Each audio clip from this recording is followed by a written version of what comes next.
Hello, YouTubers. Hey, so it's been a while since I've did any videos. There's nothing really exciting to fix or video, so that's a bit of a delay there. But that being said, there is exciting news. I snow checked 2020 SKS.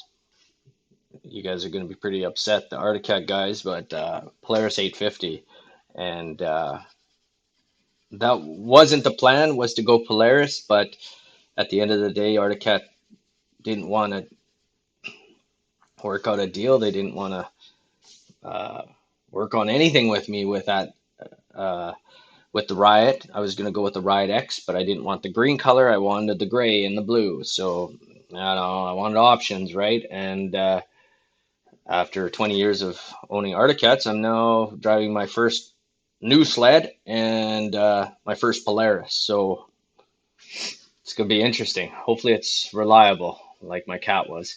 Um, so picking it up in 2 days. What are we? Wednesday? Yeah, picking it up Friday. I'm gonna go through all the specs on it. I did order the GPS gauge, so I like the tech. That's the big thing. Polaris seems to be way ahead of the game on the tech side of things. Somebody should send this video to Articat so they know what they need to make changes on. Also, Polaris comes out with a 4-year warranty right off the bat. Um, Polaris, you get to pick your own color scheme.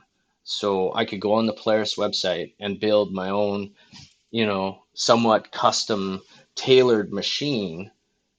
Articat doesn't do that. You just get green with the Ride X package, or you get gray and blue, which only came with the Riot package, not the X package. So you didn't get the extra shocks, and the spindles are different, and a little bit more geometry of the machine is geared around trail versus the Ride X was geared more around more backcountry riding.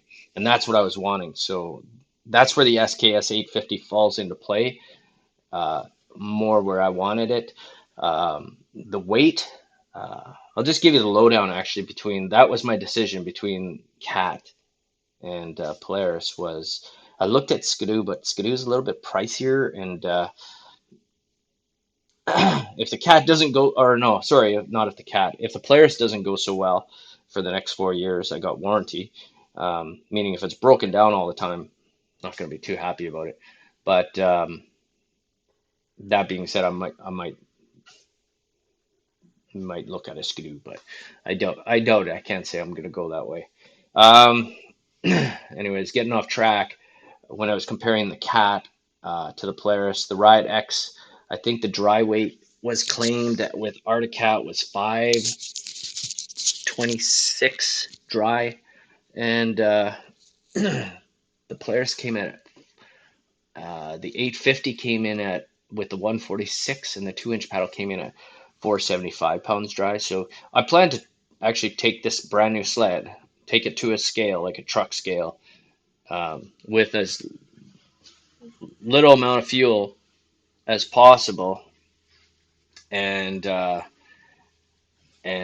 it on the scale and see what it actually comes in. Obviously, there'll be oil, um, stuff like that, so it'll be a little bit heavier, but I'm hoping it's going to be maybe in the 400 mark, so 485, 490 with a little bit of gas and oil in it. Antifreeze. I don't know. Do they measure that stuff when they say dry? What do they mean by dry? Just dry, no gas, or do they mean dry, no antifreeze, no oil, no gear lube, like the chain case?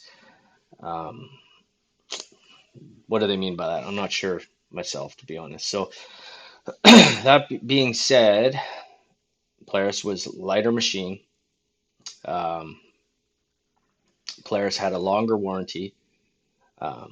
Polaris had um, more options, more colors.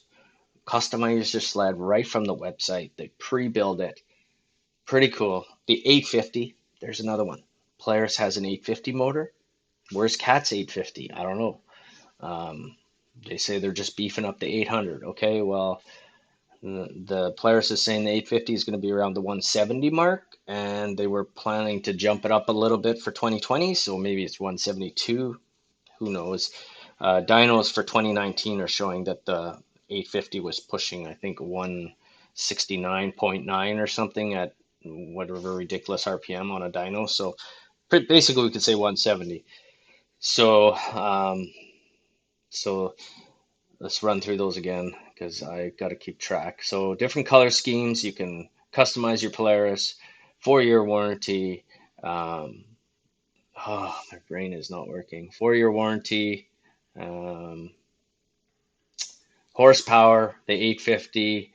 Um, they also gave me a better trade-in on top of that from one of my older sleds, which is a cat, which I thought was strange. I thought Arctic Cat would give me at least a reasonable price for my own cat. No, Polaris gave me a better price trade in than my own cat. So that was disappointing.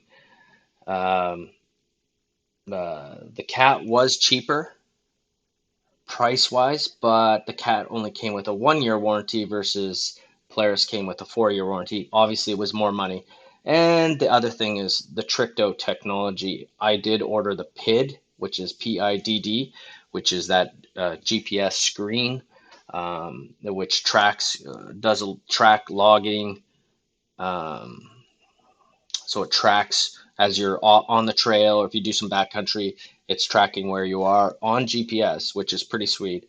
And I think the speedometer is actually true GPS as well because it only would make sense.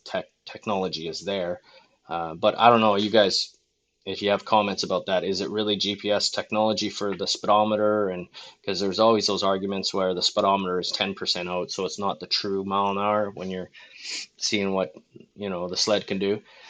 But I think with that pit, it's actually GPS technology, so I'm assuming it's real speeds. Um, so if you're doing 60 mile an hour, you're actually doing 60 mile an hour on GPS. So, but that's a good question. I'd like to find that out too. Um, at the end of the day, these are all the things that Polaris was willing to do. Obviously, they knew I was a cat guy.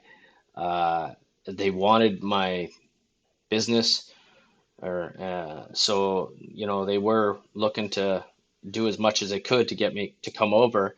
And I think the cat guys, because I'm kind of loyal to my dealerships, the cat dealer was kind of like, he'll never leave. He's been with us since the 90s, so he'll always be with cat, and I guess that kind of blew them away, but that's how it goes. um, the other thing too that kind of came across my mind was diamond drive. Although my diamond drives are reliable on the Articats, I'm not saying diamond drives are bad in any sense, but they need servicing.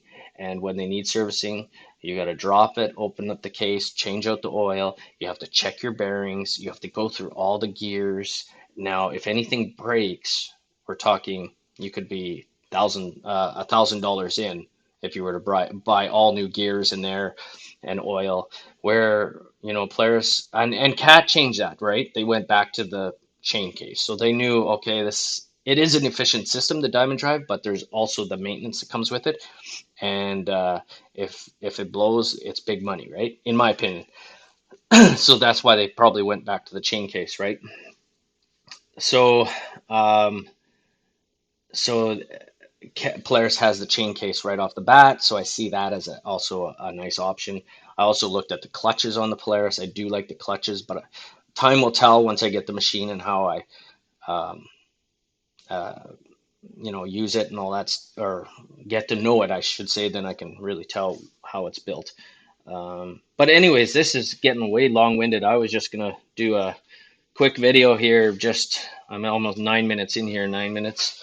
So I thought this was gonna be a 1 minute video. So maybe I'll just post this video and stay tuned because I'm going to do a video picking the sled up.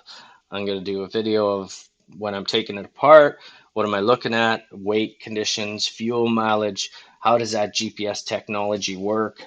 Like the PID system, I want to show it off. I want to go through the whole machine to give anybody looking at potentially going to Polaris as to why I went this route. Now, by no means is Cat bad? Cat makes a good sled too, but I think Cat needs to catch up. And I think Textron is the company that owns them. I think they realize that, and now they're going to probably put a lot of money and time into getting Cat back up to where it needs to be. I heard that in 2021, now this is probably all rumors, but that Arctic Cat's coming out with a new chassis in 2021, and they might be doing the single rail for all of their new sleds. Now, whether that's true or not, that could be fake news. But that's what I heard, and all all the better to Cat because um, the more competition out there, the better like all the manufacturers become. If there was only one manufacturer out there that made sleds, it'd be kind of boring. So I definitely don't want to see Cat go away. I'm thinking they're going to step up their game, and who knows, I might be buying a Cat again. So as always, guys, thanks for watching. This video went way longer than I thought, but it all kind of came out naturally. So we'll see you on the next video.